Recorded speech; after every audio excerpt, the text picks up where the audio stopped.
Welcome back to my channel. So I hope कि आप सभी लोग बहुत अच्छे होंगे और आप अपने एग्जाम की प्रिपरेशन भी बहुत अच्छे से कर रहे होंगे। आज की जो हमारी न्यू वीडियो है, इस वीडियो में हम लोग फाइटोक्रोम के बारे में पढ़ेंगे। इससे पहले हम लोगों ने लास्ट वीडियो में फोटोमॉर्फोलॉजी की फोटोमॉर्फोजेनेसिस का इंट्रोडक्शन हमने देखा था। बहुत ही छोटे बच्चों की तरह आपको हमने समझाया। वो थोड़ा सा छोटा मतलब ना एक छोटे बच्चों वाला ऑब्वियसली उसको हमने आपको बताया था, जिसमें बहुत नॉर्मल टर्म्स यूज किए। बट आज का जो टॉपिक है ना, वो पूरा ऐसे कान खोल के आंख खोल के आपको देखना और सुनना पड़ेगा, क्योंकि ये हो सकता है कि थोड़ा सा बस थोड़ा सा आपके लिए ना डिफिकल्ट हो। ठीक है, तो आपको क्या करना है, थोड़ा आराम से ध्यान से पढ़ना है और वीडियो लास्ट तक देखना है। एक भी पार्ट स्किप मत करना, क्योंकि आज की वीडियो बहुत इंटरेस्टिंग होने वाली है और एकदम फुल फील आएगा कि लेक्चर चल रहा है। ओके, आप चैनल पर न्यू होंगे तो चैनल को सब्सक्राइब कर लीजिएगा, क्योंकि ये हमें बहुत मोटिवेट करता है और भी वंडरफुल वीडियोस बनाने के लिए। देखिए, व्हाट इज फाइटोक्रोम। सबसे पहले समझिए what is photomorphogenesis.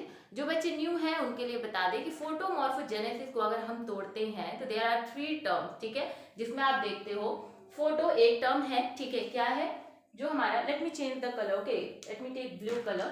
Okay, this photo means light. Okay, जैसे फोटोन हो गया, फोटोसिंथेसिस हो गया। फोटो मतलब क्या, लाइट। ओके, मॉर्फो मतलब क्या, okay, what is morpho. Morpho means जो ऊपर का स्ट्रक्चर होता है, स्ट्रक्चरल ऑर्गेनाइजेशन, ऐसा कुछ आप बोल सकते हो। ठीक है, what is genesis. Genesis is the development और ओरिजिन, आप इसको ऐसे बोल सकते हो। तो आपको ये समझ में आ रहा होगा कि भाई मॉर्फोजेनेसिस मतलब क्या होता है। मॉर्फोजेनेसिस मतलब एक डेवलपमेंट की प्रोसेस। ठीक है, क्या, टिश्यू जो है उनका अरेंजमेंट, उनका organisation to form a organ, ये हम मॉर्फोजेनेसिस की बात करते हैं। जब हम मॉर्फोजेनेसिस को ऐसे पढ़ रहे हैं, तो जब हम उसमें फोटो ऐड कर देंगे तो हम उसे कैसे पढ़ेंगे कि वही सेम टिश्यू का organisation to form organ, organ बनाने में जब हम लाइट की प्रेजेंस, जब ये सारे काम जो आपका टिश्यू से ऑर्गन बन रहा है ये लाइट की प्रेजेंस में होगा, तो हम उसे क्या बोलेंगे, फोटोमॉर्फोजेनेसिस। ठीक है, जैसा आपको पता है कि फोटोसिंथेसिस के लिए लाइट इज वेरी इंपॉर्टेंट और हमेशा से हमें यही पढ़ाया गया है। लेकिन उसके अलावा भी बहुत सारे यूज हैं लाइट के हमारे प्लांट्स में, जो आपको इस समय पढ़ना है। ओके, वही हम फोटोमॉर्फोजेनेसिस की बात करेंगे। अगर सिंपल लैंग्वेज में आपसे हम बोले तो आपको बस यही डिफाइन करना है कि लाइट मेडिएटेड, ओके, व्हाट, जो हमारा लाइट मेडिएटेड चेंज है, growth and development of plant. ठीक है, क्या, लेट मी राइट हियर कि जो आपका लाइट मेडिएटेड चेंज है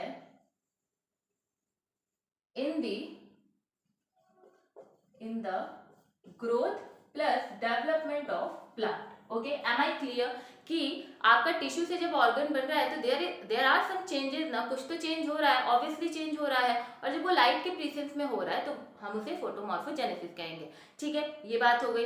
फाइटोक्रोम हम क्यों पढ़ रहे हैं। देखिए, फोटोमॉर्फोजेनेसिस की जो प्रोसेस होती है, इसमें मेनली आप 3-4 पिगमेंट के नेम देखते हो, जो कि ये प्रोसेस आपको शो कराते हैं। आप इन्हीं की वजह से इन प्रोसेसेस को देख पाते हो। ठीक है, तो फोटोमॉर्फोजेनेटिक पिगमेंट्स होते हैं जो कि 3 तरह के होंगे। कौन कौन से हैं, फाइटोक्रोम, दूसरा क्रिप्टोक्रोम एंड तीसरा फोटोट्रॉपिक। ये जो 3 पिगमेंट्स है ना, they are the non photosynthetic pigment. As I said कि कुछ फोटोसिंथेटिक होते हैं, कुछ नॉन फोटोसिंथेटिक होते हैं। तो ये जो 3 होंगे वो नॉन फोटोसिंथेटिक होंगे। यहाँ पर इनका फोटोसिंथेसिस से कोई काम नहीं लेना देना होगा, ये अलग प्रोसेसेस करेंगे। ठीक है, इसीलिए आपको अभी थोड़ा बहुत क्लियर हो रहा होगा कि बस हमको तो ये पढ़ाया गया है कि लाइट चाहिए फोटोसिंथेसिस के लिए, प्रकाश संश्लेषण के लिए। लेकिन जब हम और फोटोमॉर्फोजेनेसिस पढ़ते हैं तब हम उसमें देखते हैं कि there are some extra pigment जो कि बहुत सारे रोल प्ले करते हैं, बहुत सारे फंक्शंस करते हैं लाइट के ही प्रेजेंस में। अगर लाइट नहीं होगा तो वो नहीं कर पाएंगे फंक्शन। ओके, इसीलिए इसको अलग ब्रांच रखी गई है, फोटोमॉर्फोजेनेसिस। ठीक है, फाइटोक्रोम एज आई सेड की एक पिगमेंट है। अगर थोड़ा सा इंट्रोडक्शन में आपको लिखना हो तो आप ऐसे लिख सकते हो। देखिए, जैसे जैसे जो पार्ट हम पढ़ाते जाएंगे वो आपके लिए जूम होता जाएगा, हम उसको जूम कर देंगे, आप आराम से अपना नोट्स बना लेना। ठीक है, अभी हम इंट्रोडक्शन की बात करते हैं। It is a photo receptor. ठीक है, पहले समझो photo receptor. What is photo receptor, नाम से समझ में आ रहा है, फोटो मतलब लाइट एंड रिसेप्टर मतलब कुछ तो क्या कर रहा होगा, ले रहा होगा, एक्सेप्ट कर रहा होगा। ठीक है, तो देखिए ये फोटो रिसेप्टर है, लाइट को एक्सेप्ट करता है। A pigment that plant and some algae और fungi uses to detect light. ठीक है, तो क्या एक ये फोटो रिसेप्टर है, उसके साथ ही साथ एक पिगमेंट है जो कि प्लांट्स में पाए जाते हैं, कुछ एल्गीज में पाए जाते हैं, एज वेल एज कुछ फंजाई में भी पाए जाते हैं लाइट को डिटेक्ट करने के लिए। ठीक है, आपको समझ में आया क्या है भाई phytochrome? Phytochrome is a photoreceptor, a pigment that plants and some algae और fungi use to detect light. Okay, समझ गए? Sensitive to far red and blue light. Okay, देखिए आपको यहाँ समझ में आया कि भाई फोटो रिसेप्टर है, फोटो जो लाइट होगी उसको एब्जॉर्ब करेगा। ठीक है, समझ में आया? कौन कौन सी लाइट एब्जॉर्ब करेगा ये भी पूछा जाता है, तो क्या ब्लैक कर देगा, क्या रेड कर देगा, क्या येलो करेगा? तो नहीं, डेफिनेटली इसके लिए एक लाइट है, एक स्पेसिफिक लाइट है जो कि है फार रेड एंड ब्लू। इन तीनों ही लाइट को ये एब्जॉर्ब करता है। जनरली आपने सुना होगा फार रेड जो कि आपके सिलेबस में है, लेकिन ये ब्लू लाइट के लिए भी सेंसिटिव है, ये ब्लू लाइट को भी एब्जॉर्ब करता है। Okay, am I clear? Okay, सबसे पहले आप क्या समझे, फाइटोक्रोम क्या है भाई? एक लाइट एब्जॉर्ब करने वाला पिगमेंट है। अब भाई कौन से कलर का लाइट एब्जॉर्ब करेगा? There are numerous colours of light ना, मतलब जब वेवलेंथ आप देखते हो तो उसमें बहुत तरीके के पैटर्न बनते हैं, लाइक यू सी रेनबो। ठीक है, तो वो जो लाइट है, जब आपने देखा होगा प्रिज्म वाला पढ़ा होगा ना, एक जो व्हाइट लाइट आती है वो इस तरीके से बहुत सारे लाइट में क्या होती है बदल जाती है। ठीक है, यही वेवलेंथ इसकी होती है, जिसमें सबसे ज्यादा आपका रेड देखते हो कि वेवलेंथ सबसे ज्यादा होती है उसकी। ठीक है, तो जो फार रेड है ये आप सबसे ज्यादा सुनोगे फाइटोक्रोम के कंसीडर करके। तो सेंसिटिव किसके लिए है? फार रेड के लिए, as well as blue light के लिए। अगर ब्लू भी ऑप्शन में होता है तो आप गलत नहीं करोगे, आप टिक लगा करके आओगे। फिर देखिए phytochrome bio chemically is a protein. ठीक है, फाइटो जो क्रोम है ना वो एक्चुअली में केवल आपका पिगमेंट नहीं है, it is also a protein. Okay, तो फाइटोक्रोम क्या है? पहले तो वो प्रोटीन भी है, सेकंड वो पिगमेंट भी है। ओके, प्रोटीन में आप देखते हो 2 polypeptide. Okay, and a pigment phycochlorobilin. ठीक है, phycochromobilin that controls growth and flowering in many plants. तो देखिए जो फाइटोक्रोम है उसको अगर हम बायोकेमिकली देखें, मतलब केमिकल जैसे होता है ना एकदम ऐसे स्कोप लगा के देखें, माइक्रोस्कोप। ठीक है, तो फिर आप देखोगे कि जो हमारा फाइटोक्रोम का स्ट्रक्चर आपको दिखाई देगा, उसमें आपको प्रोटीन का स्ट्रक्चर दिखाई देगा। बहुत इजीली आपको स्ट्रक्चर भी समझाने वाले हैं, थोड़ा बस वेट करो, उसके बाद आपको समझाते हैं। फाइकोक्लोरोबिन देखोगे, क्रोमोबिन दैट कंट्रोल। अब ये जो है ना फाइकोक्रोमोबिलीन जो है ये बहुत सारे प्लांट्स में उनकी ग्रोथ एंड डेवलपमेंट के लिए, फ्लावरिंग के लिए रिस्पॉन्सिबल होती है। तो फिर आपको समझ में आ रहा है कि फाइटोक्रोम हमारे लिए क्यों जरूरी है, हमारे प्लांट्स के लिए क्यों जरूरी है? क्योंकि ये प्लांट्स की ग्रोथ एंड डेवलपमेंट में बहुत ज्यादा हेल्प करते हैं। ओके, अगर हम हिस्ट्री एंड डिस्कवरी की बात करें, क्योंकि आपके सिलेबस में है तो हमने लिखा हुआ है, जितना आपको जरूरत है उतना ही बस बता रहे हैं। ठीक है, देखिए फर्स्ट इंपॉर्टेंट वर्क जो था, सबसे पहले इसका काम 1930s में किया गया था। किसके द्वारा किया गया था? फ्लिंट एंड एलिस्टर के द्वारा। ठीक है, फ्लिंट एंड एलिस्टर ने लेट्यूस का, ठीक है लेट्यूस आपको दिखाई दे रहा होगा इधर कहीं प्लांट, तो ये ग्रीन कलर का प्लांट होता है, पौधा, मतलब इसको खाने वाला सब्जी भी बोलते हैं। हम लोग नहीं खाते हैं, कई लोग खा भी रहे होंगे या खाते भी होंगे। ठीक है, तो लेटिस नाम का क्या लिया, एक प्लांट लिया, एक सीड लिया, सॉरी प्लांट नहीं एक सीड लिया और उसको जर्मिनेट करने की कोशिश की। ठीक है, उसको जर्मिनेट करने की कोशिश की, लेकिन उन्होंने ये देखा कि डार्क, जब मतलब जो डार्क लाइट था ना उसमें वो जो सीड है लेटिस का वो नहीं जर्मिनेट हो रहा है। ठीक है, मतलब कि हम गए, ठीक है, हमने लेटिस का एक सीड खरीद के लाए और हमने उसको एकदम डार्क लाइट में उसको, जो पूरा अंधेरा है उस लाइट में हम उसको जर्मिनेट करने की कोशिश करें। जर्मिनेट मतलब क्या कि प्लूम्यूल एंड रेडिकल निकल जाए तो shoot formation and root formation हो जाए। यही होता है ना कि जड़ और तना यही तो निकलेगा, तभी तो सीड जो है वो पूरे प्लांट में बदलेगा।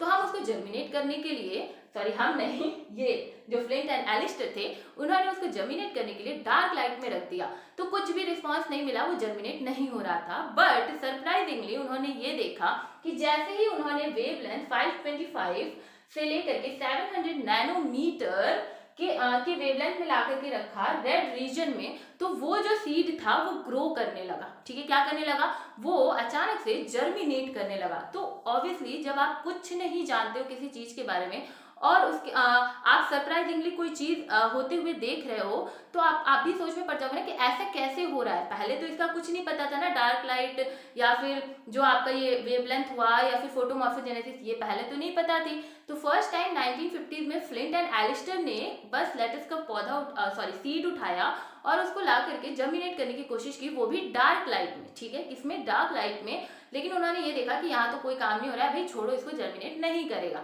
लेकिन फिर उन्होंने दिमाग लगाया, चलो ठीक है, इसको थोड़ा सा ट्रांसफर करते हैं, और ट्रांसफर किया रेड रीजन में। उसका वेवलेंथ क्या था, 525 to 700 नैनोमीटर के वेवलेंथ ऑफ लाइट में उन्होंने क्या किया, इसको शिफ्ट किया। तो उन्होंने ये देखा कि yes the seed is germinating, ठीक है, तो सीड क्या है, जर्मिनेट हो रहा है, उन्होंने ऐसा देखा, ठीक है। अब देखिए 1952 में ये सब चीजें करने के बाद ऐसा है कि बीच में बड़ा गैप आ गया, ठीक है।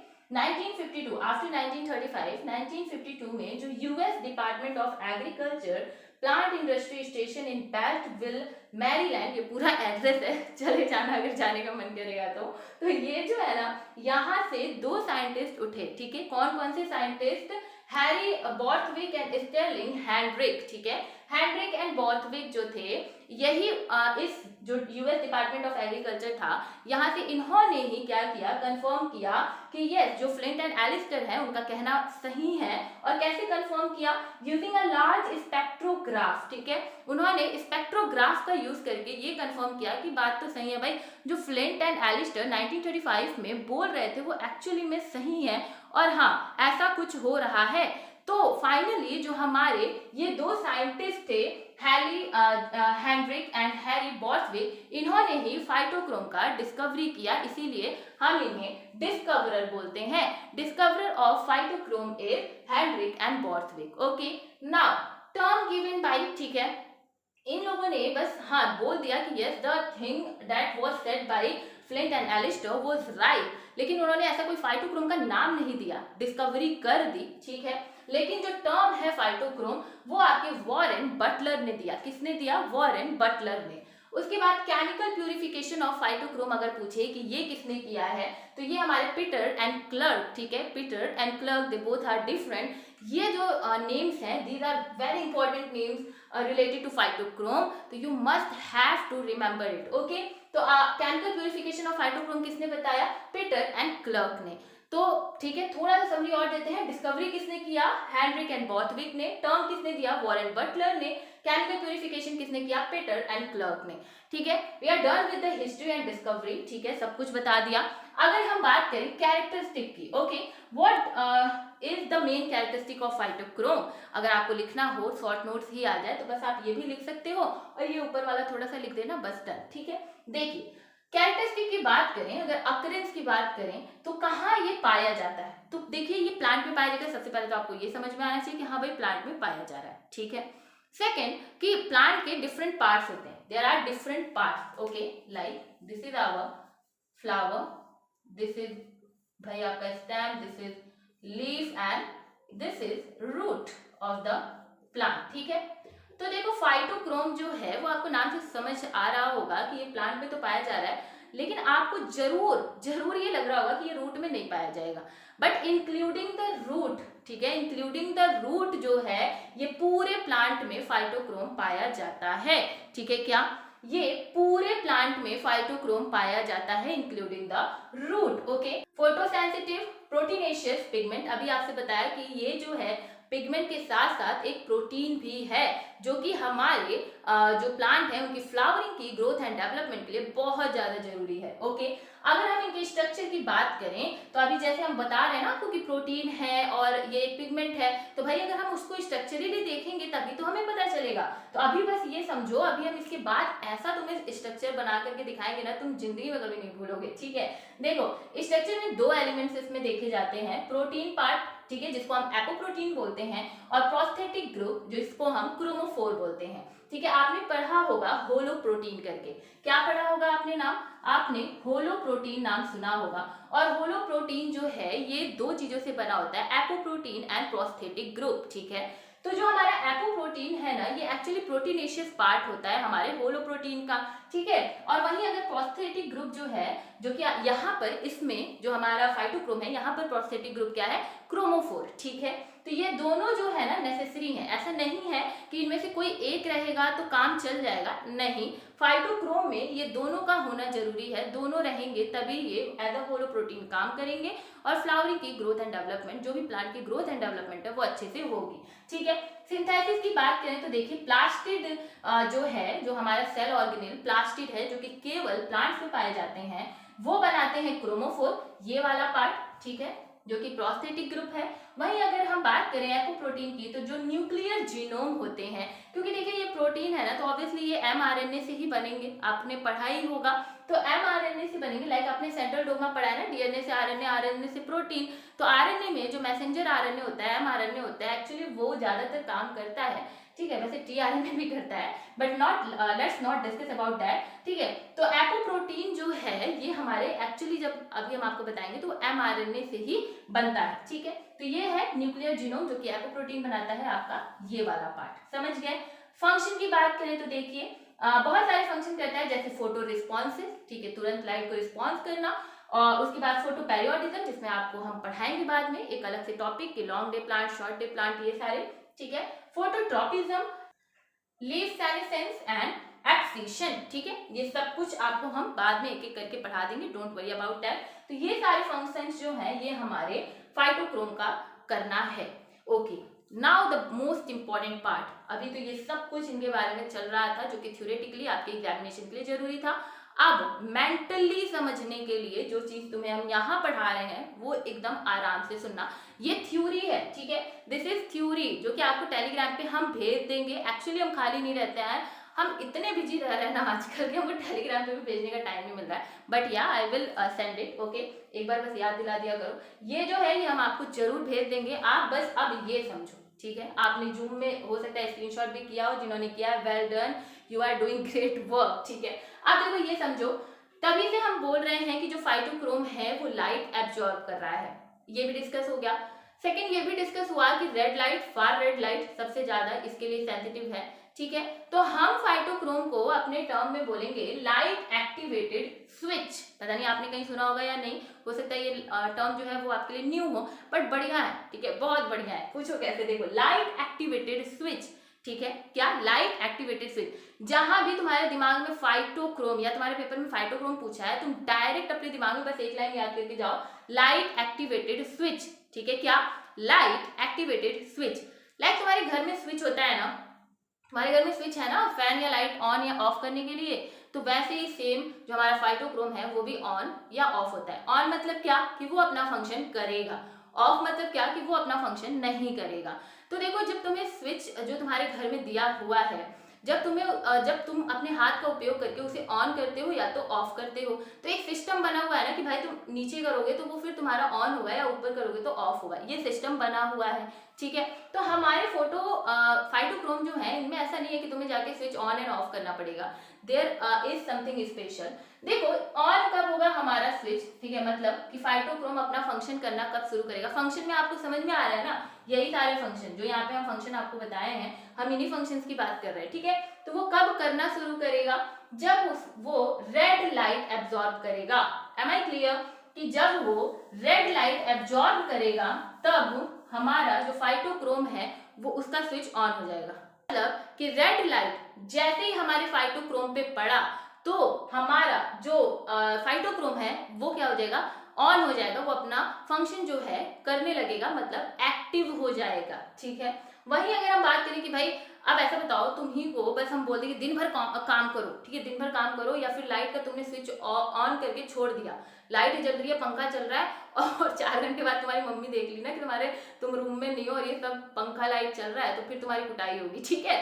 तो तुम्हें बंद करना पड़ता है ना, वो रिस्पॉन्सिबिलिटी ऐसे ही थोड़ी छोड़ दोगे, बिल कौन देगा, ठीक है, बिजली का बिल कौन देगा। तो देखो भाई आप देख रहे हो कि एब्जॉर्ब रेड लाइट तो वो ऑन हो गया, वैसे ही जब वो फार रेड लाइट एब्जॉर्ब करेगा तो क्या हो जाएगा, ये ऑफ हो जाएगा, इसका फंक्शन बंद हो जाएगा, मतलब कि ये इनएक्टिव हो जाएगा, ठीक है। तो 2 फॉर्म्स होते हैं हमारे फाइटोक्रोम के, एक फॉर्म होता है पीआर फॉर्म, जो कि हमारे एब्जॉर्ब, जब लाइट एब्जॉर्ब करती है तो वो जो फॉर्म होता है उसका, जैसे होता है ना कि एक होता है कि फॉर्म ले लेना, यार तुम तो पूरे फुल फॉर्म में हो, ये चीज आपने सुना होगा यार, तुम तो पूरे फुल फॉर्म में हो, ऐसा सुना है, तो भाई जब एब्जॉर्ब कर लेता है लाइट तो उसको हम वो फाइटोक्रोम के फॉर्म को P और ऐसा छोटू सा R, ठीक है, क्योंकि रेड लाइट ही एब्जॉर्ब कर रहा है, वैसा फॉर्म बोलेंगे। एंड जब वो ऑफ हो जाएगा तो PFR फॉर्म बोलेंगे, ठीक है।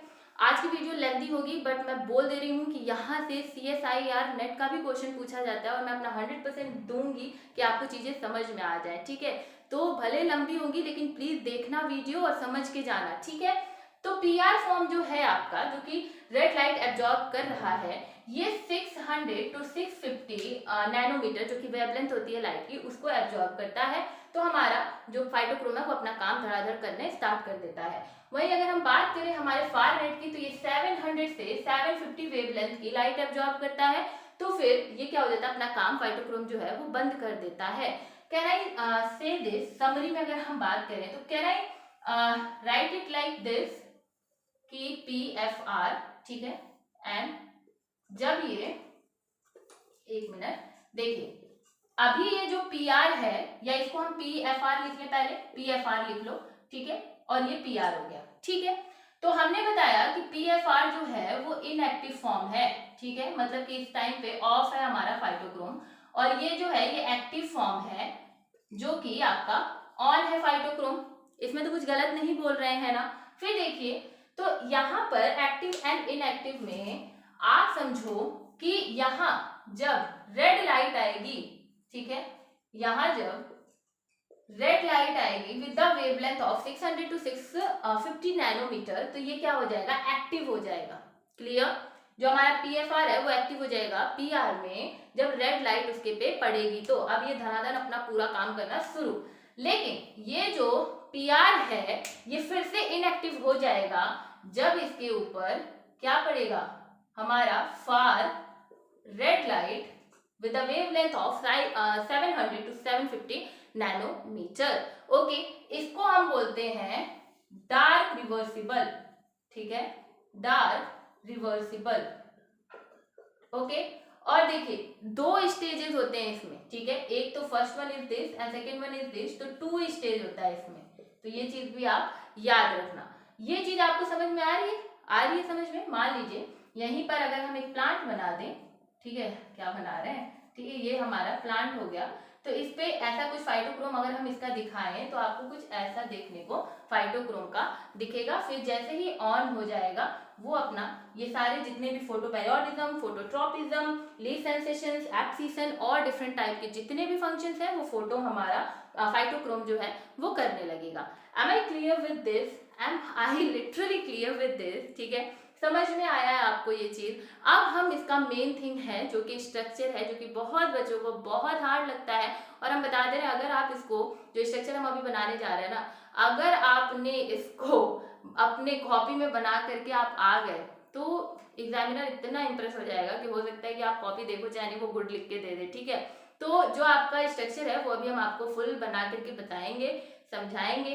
इतना आप स्क्रीनशॉट कर लो एंड आई होप कि आपको ये सारी चीजें जरूर समझ में आई होंगी, क्योंकि हमने अपना बेस्ट से बेस्ट लैंग्वेज यूज किया है, इजी लैंग्वेज समझाने के लिए, ठीक है। तो आप इसका स्क्रीनशॉट कर लो, उसके बाद फिर हम लोग चलते हैं और स्ट्रक्चर को देखते हैं। ओके,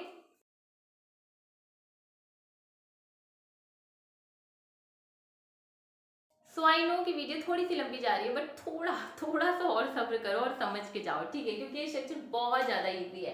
समझो, फाइटोक्रोम के स्ट्रक्चर में आपने 2 कंपोनेंट पढ़े। क्या क्या पढ़े भाई? सबसे पहला आपने पढ़ा कि इसमें प्रोटीन पाया जाता है, ठीक है, जिसका नाम है भाई हमारा एपोप्रोटीन, जिसको हम बोलते हैं। एपोप्रोटीन में आप क्या देखते हो? 2 पॉलीपेप्टाइड की चेन देखते हो, ठीक है, क्या 2 पॉलीपेप्टाइड की चेन देखते हो। क्लियर? सेकेंड आप क्या देखते हो? सेकेंड आपने अभी देखा प्रोस्थेटिक ग्रुप, ठीक है। प्रोस्थेटिक ग्रुप में आपने देखा यहाँ पर क्रोमोफोर, ठीक है, क्रोमोफोर, और उसमें भी अगर हम क्रोमोफोर की बात करें स्पेसिफिकली तो आपने देखा क्रोमो बाइल्यूबरिन, ठीक है, बाइल्यूबरिन, थोड़ा स्पेलिंग आप लोग चेक कर लेना।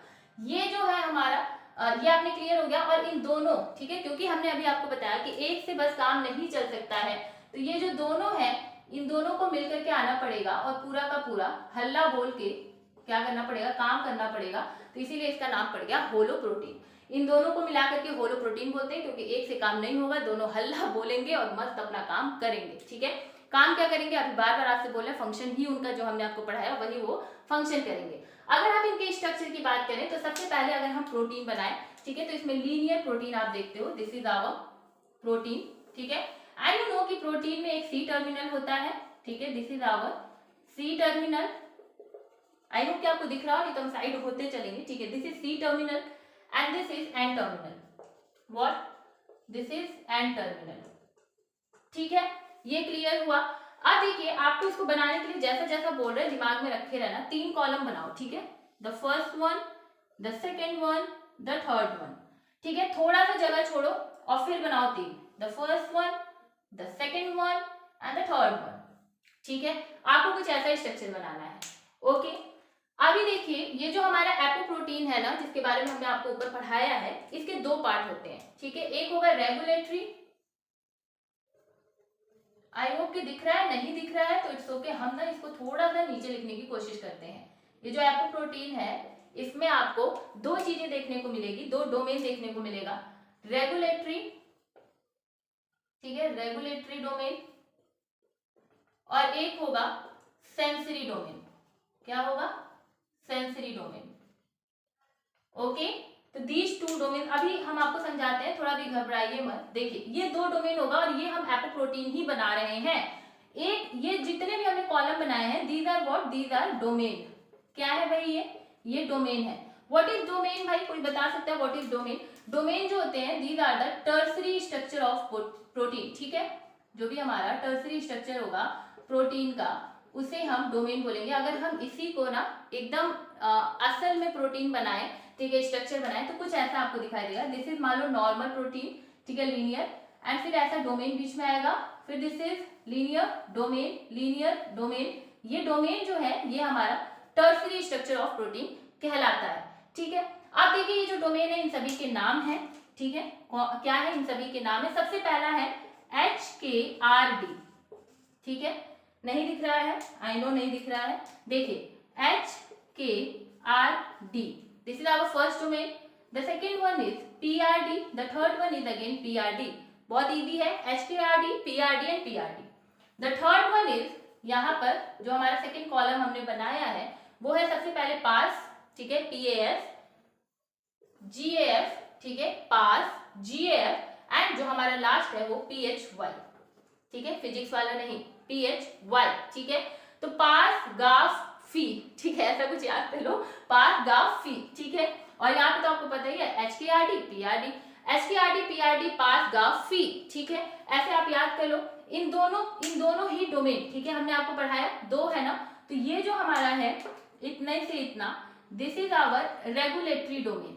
क्या है ये हमारा रेगुलेटरी डोमेन है। कुछ है, देखो मैं अपना ऐसे पढ़ाती हूँ ना, इतना एनर्जेटिक हो जाती हूँ कि मुझे चीजें भूलने लगती है। रेगुलेटरी, ठीक है, ये हो गया रेगुलेटरी डोमेन, एंड ये जो हमारा डोमेन है दिस इज सेंसरी डोमेन, समझ गए, ये हो गया सेंसरी डोमेन। और इन दोनों ही डोमेन को जोड़ने का काम हमारा कौन करता है, हिंग रीजन। कौन करता है, हिंग रीजन, ठीक है, हिंग रीजन, ओके। अब देखिए इसमें सबसे इंपॉर्टेंट बात हम आपको समझाते हैं, जो हमारा गाफ है, ठीक है, हम थोड़ा सा इसको मिटा दें, क्या आप समझ जाओगे ना कि ये सेंसरी डोमेन है, कहीं और लिख दें क्योंकि ये पार्ट हमें आपको बताना है, ठीक है। ये जो इतना पार्ट है ना, this is what, sensory domain, okay, ये हमारा सेंसरी डोमेन हो गया। देखिए ये जो गाफ है ना, दिस इज गाफ, ये जो डोमेन है ना, इसी डोमेन पे जो हमारा प्रोस्थेटिक ग्रुप है क्रोमोफोर वो जुड़ता है। ये पार्ट तो भाई प्रोटीन वाला हो गया ना, we are done with this protein ना, हमने प्रोटीन स्ट्रक्चर बना लिया, but where is the prosthetic chromophore, कहाँ है भाई, इसमें तो हमें कहीं नहीं दिखाई दे रहा है, तो फाइटोक्रोम का पूरा कैसे हो जाएगा ये स्ट्रक्चर। तो हमें चाहिए कि हमें जरूर इसमें क्रोमोफोर कहीं तो होना चाहिए, कहीं तो अटैच होना चाहिए। तो जो हमारा गाफ डोमेन है ना, जो हमारा गाफ डोमेन है, यहीं पर हमारा क्या होता है, एक बॉन्ड बनाया जाता है, और उस बॉन्ड में जो हमारे क्रोमो 4 लिखना चाहते हो तो उसमें भी कोई दिक्कत नहीं है, ठीक है, क्योंकि क्रोमो 4 में ही हम जो फाइटोक्रोमोबिलिन है उसको लिखते हैं। अच्छा, ये जो बॉन्ड है इन दोनों के बीच में, इस बॉन्ड को क्या हम बोलते हैं? थियो। ठीक है, इस बॉन्ड को हम क्या बोलते हैं? थियो ईथर बॉन्ड। ओके, तो इस बॉन्ड से, थियो ईथर बॉन्ड से जो हमारा गाफ डोमेन है वो क्रोमोफोर से जुड़ा होता है। And finally this is the whole structure of phytochrome. क्या आपको थोड़ा सा भी दिक्कत हुआ? कुछ तो नहीं याद करना है, प्रोटीन में बस इतना याद करना है कि HKRD PRD पास गाफ फी, और गाफ जो है वहीं से आपका क्रोमोफोर जो है वो थियो ईथर बॉन्ड से जुड़ा होता है। क्या कोई दिक्कत हुई? ऐसे यहाँ पर हलवा क्लियर किया जाता है। तो अगेन आई एम सेइंग कि सब्सक्राइब कर लीजिए। ओके, सब्सक्राइब कर लेंगे तो बहुत ही ज्यादा फायदे में रहेंगे। अच्छा, क्या आपको हर डोमेन का थोड़ा थोड़ा सा हम फंक्शन बता दें कि ना बताएं?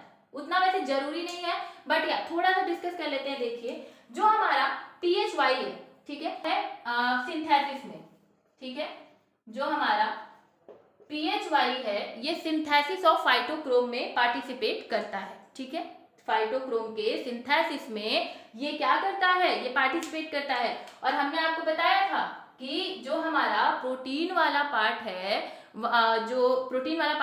वो हमारा mRNA बना रहा होता है। ठीक है, तो mRNA जो है वो तो बनाएगा, लेकिन can you tell me what is the precursor used here? Precursor बता सकते हो क्या कि इस सिंथेसिस के लिए, इसको जगाने के लिए कि भाई उठ जा यार, सिंथेसिस कर ले, बना ले। तो इस ये प्रिकर्सर का काम कौन करता है? ये मोटिवेशन का काम कौन करता है? ये एक फ्रेंड ही कर सकता है। तो जो इसका प्रिकर्सर है, जो फ्रेंड है, वो क्या है? उसका एक बहुत अच्छा नाम है एमिनो। ठीक है, नोट कर लो, नाम बोलते चल रहे हैं। एमिनो लिव्युलिनिक, ठीक है, लिव्युलिनिक एसिड। ओके, तो ये जो एसिड है ये एज अ प्रिकर्सर यूज होता है और सिंथेसिस का होता है, mRNA सिंथेसिस करता है इन द प्लास्टिक। ओके, तो ये PHY जो डोमेन है, ये सिंथेसिस जो है फाइटोक्रोम का, वो काम करता है। गाफ का काम आपको पता चल गया है कि थियो ईथर बॉन्ड बना करके ये जो हमारा प्रोस्थेटिक ग्रुप क्रोमोफोर है उसको जोड़ने का काम करता है। और यहाँ पर आपको सिस्टीन रेजिड्यू भी देखने को मिलता है। ठीक है, क्या? सिस्टीन रेजिड्यू, जो कि यही रेजिड्यू क्या करता है? होल्ड किया रहता है। ठीक है, अगर हम पास की बात करें तो देखिए ये स्टेबलाइज करता है। ठीक है, ये क्या करता है? ये स्टेबलाइज करता है। किसको स्टेबलाइज करता है भाई? P। ठीक है, PFR फॉर्म को, मतलब कि जो ऑफ करने वाला, जो फार रेड वाला रीजन है, उसको ये स्टेबलाइज करता है। अगर हम PRD की बात करें तो ये जो दोनों ही है ना, ये दोनों ही डोमेन हमारे डीमेराइजेशन का काम करता है। ठीक है, डीमेराइजेशन, किसका डीमेराइजेशन? फाइटोक्रोम डीमेराइजेशन। HKRD का फुल फॉर्म क्या है भाई? देखिए, हिस्टाडीन। ठीक है, क्या है HKRD का? हिस्टाडीन काइनेज रिलेटेड डोमेन। ठीक है, ये इसका क्या हो गया? फुल फॉर्म हो गया। और ये किस काम के आता है? फाइटोक्रोम के, ये हमारे PC लिखते रहे, फाइटोक्रोम के सिग्नलिंग में काम आता है। ठीक है, फाइटोक्रोम के सिग्नलिंग में काम आता है। तो this is all about the phytochrome structure. I don't think so कि आपको नहीं समझ में आया है। बहुत इजी वे में समझाने की कोशिश की है। इससे अच्छे नोट्स या इससे अच्छा आई डोंट थिंक सो कि आपको कोई समझा पाएगा। I am not over confident, I am just saying कि I am doing my best. Okay, I am giving my 100% effort to you.